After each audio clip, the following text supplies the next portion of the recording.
It was 2 o'clock in the night. Heavy rain was pouring down.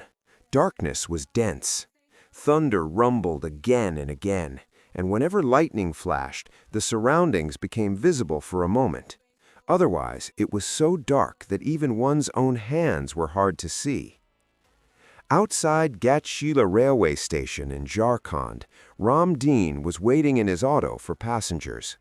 In such weather, the chances of getting a ride were low, but he hoped that someone might come from the train arriving soon. About an hour later, a train arrived. After a while, in a flash of lightning, Ramdeen noticed a modern-looking girl, about 18-19 years old, stepping out with a bag hanging from her shoulder. She walked straight up to his auto and asked to go to Musabani. Ramdeen said, "It's nighttime, so I'll charge 500 rupees. Otherwise, wait for a few hours.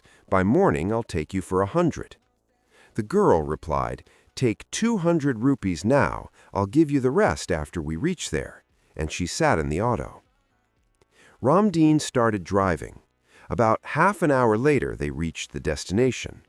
The girl asked him to stop outside a house and said she would get the money from inside. Then she went in. She didn't return for a long time. Ramdeen grew worried sitting alone. Finally, he knocked on the door. After a while, an old man opened it, rubbing his eyes. "Who are you, and why have you come so late at night?"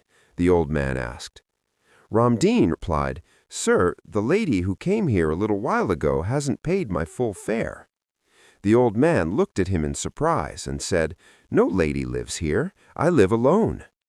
Ramdeen's eyes fell on a photograph hanging on the wall. He pointed and said, "This is the same lady. I brought her from the station." The old man stared at him in shock and said, "This girl died 8 years ago. Look, there's a garland on her photo. She was my granddaughter. How could she come here?" Ramdeen was stunned. Without saying a word, he rushed back to his auto. On the seat, he saw 300 rupee notes, 3 notes of 100 each. He put the money into his pocket and ran away from there in terror. From that day onward, Ramdeen stopped driving his